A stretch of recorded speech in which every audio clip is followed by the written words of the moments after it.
না হলে শেখ হাসিনা পালিয়েছে, তারেক রহমানও পালাবে, ভারতের দালালরাও পালাবে ইনশাআল্লাহ।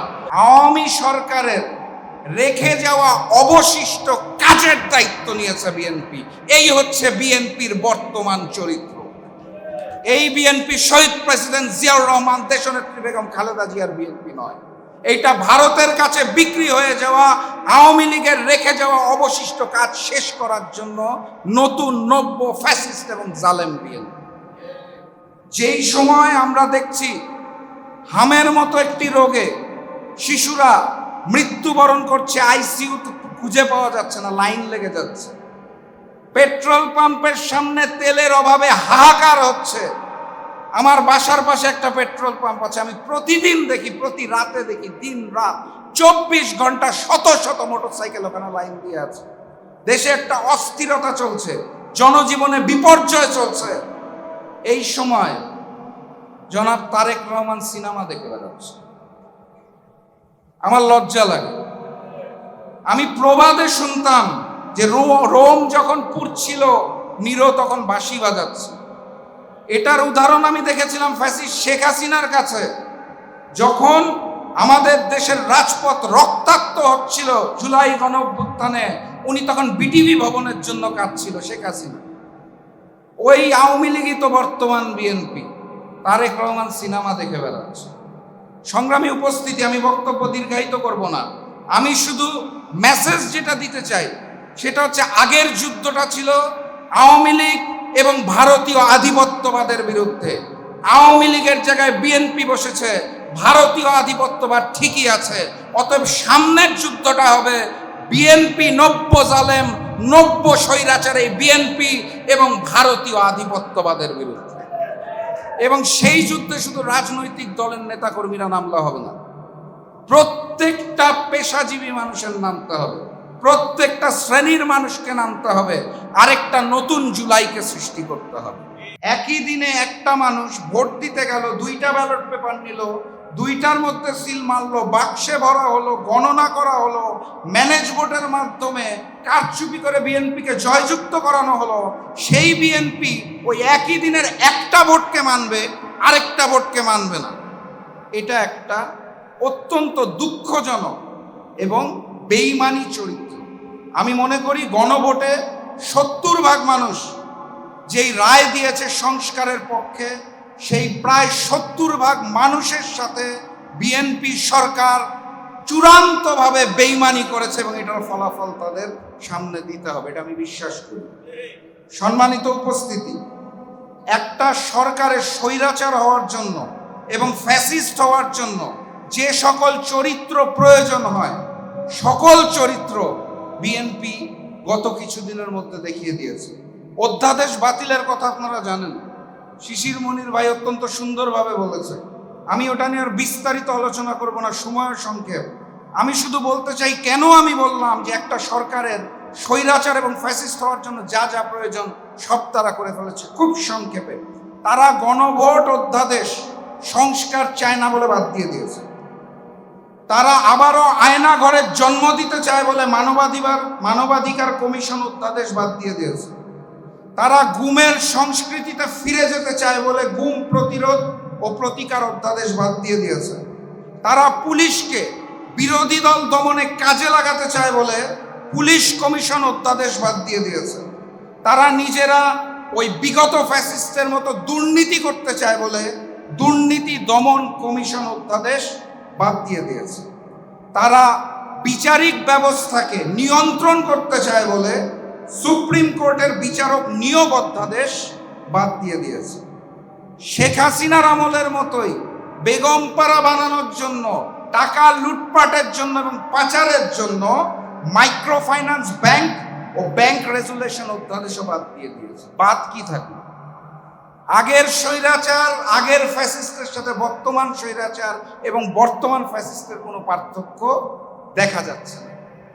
আমি অত্যন্ত দুঃখের সাথে দেখলাম, ওই যে ভারতের নির্দেশনায়, তাদের আদেশে বাংলাদেশকে করদ্রাত্য বানানোর জন্য প্রথম ধাপ জুলাই সনদ যদি বলেন তাহলে সেটা খুব সুন্দর মতো হয়েছে। আপনারা দেখেছেন সংসদ ভবনের সামনে সকল দল উপস্থিত হয়ে স্বাক্ষর করেছে, এখানে ছবিও আছে ব্যানারে। সবচেয়ে বড় হাসিটা হচ্ছে সালাউদ্দিন সাহেবের, তাকিয়ে দেখতে পারেন, খুব খুশি। জুলাই সনদ, এর পরের ধাপ আদেশ হয়ে গেল সুন্দর মতো, কারো কোনো আপত্তি নাই।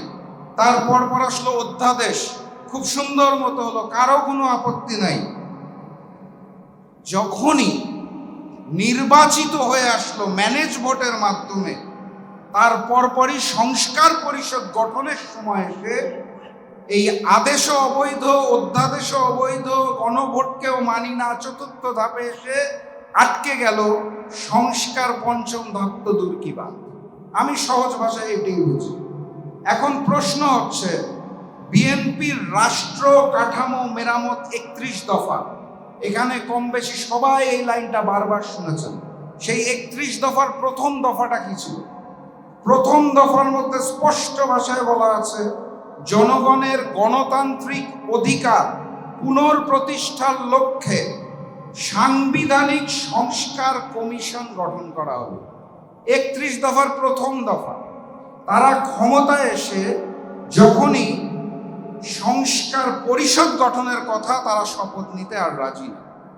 এখন আমার মাননীয় স্বরাষ্ট্রমন্ত্রী, যিনি শিলং থেকে 3 স্টার হোটেলে থেকে, ওখানকার বিলাসবহুল রিসোর্টে থেকে ট্রেনিং নিয়ে দেশে এসেছেন ভারতের পক্ষ থেকে, তার পক্ষে বলার একটা সুযোগ আছে। কারণ 31 দফায় বিএনপি বলেছে সংবিধান সংস্কার কমিশন, আর আমরা যেটা দেখতে পাচ্ছি সেটা হচ্ছে সংবিধান সংস্কার পরিষদ।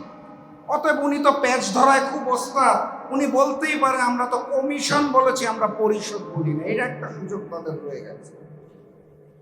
একই দিনে যখন আমরা 2টা ভোট দেখতে পেলাম, একটা ভোটের উদ্দেশ্য ছিল আমরা সংসদ গঠন করব, আরেকটা ভোটের উদ্দেশ্য ছিল গণভোটের সংস্কার পরিষদ গঠন করব। আমি একটা ছোট্ট উদাহরণ দিয়ে বক্তব্য শেষ করে দেব। বাংলাদেশের মিডিয়া জগৎ এখনো কিভাবে ভারত নিয়ন্ত্রণ করে, আমি শুধু 2টা পত্রিকার 2টা হেডলাইন বলে শেষ করে দিব বক্তব্য। নাম বলছি না, একটা বড় পত্রিকা গত কয়েকদিন ধরে নিউজ করছে, ভারতীয় আইপিএল ক্রিকেট খেলা বাংলাদেশে দেখানো হচ্ছে না বলে বাংলাদেশের দর্শকরা নাকি হাহাকার করছে, কান্নাকাটি করছে। এটা নিয়ে সিরিজ রিপোর্ট চলছে, কি চমৎকার। আর আরেক জায়গায় দেখলাম একটা প্রতিবেদন দেওয়া হয়েছে, একটা ভিডিও বানানো হয়েছে তাদের মাল্টিমিডিয়ার জন্য, ওইটার হেডলাইনটা বলে বক্তব্য শেষ। ভালো মতো শুনবেন, অত্যন্ত গুরুত্ব দিয়ে নিউজ করা হয়েছে। নিউজটা হচ্ছে, ইরান যুদ্ধে ভয়াবহ হুমকির মুখে ভারতের কন্ডম শিল্প, এটা নিয়ে নিউজও হয়েছে, 5 মিনিটের ভিডিও হয়েছে।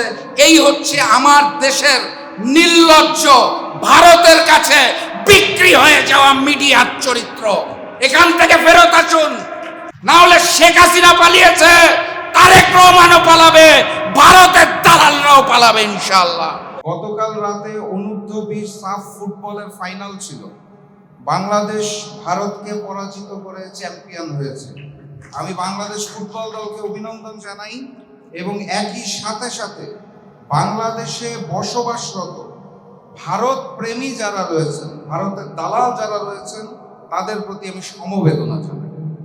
সম্মানিত উপস্থিতি, আমি আমার জায়গা থেকে 5ই আগস্ট পরবর্তী বাংলাদেশের সংস্কারের যে কার্যক্রমটা, সেটাকে সহজ ভাষায় বুঝেছিলাম যে 5টা ধাপে হবে। প্রথম ধাপটা হচ্ছে জুলাই সনদ, দ্বিতীয় ধাপ হচ্ছে আদেশ, তৃতীয় ধাপ হচ্ছে অধ্যাদেশ, চতুর্থ ধাপ হচ্ছে সংস্কার পরিষদ এবং সর্বশেষ ধাপ হচ্ছে বাস্তবায়ন। দেখা হবে পরের গণ অভ্যুত্থানে, দেখা হবে পরের বিজয়ে। বিজয়ের পথে যাত্রা শুরু। জীবন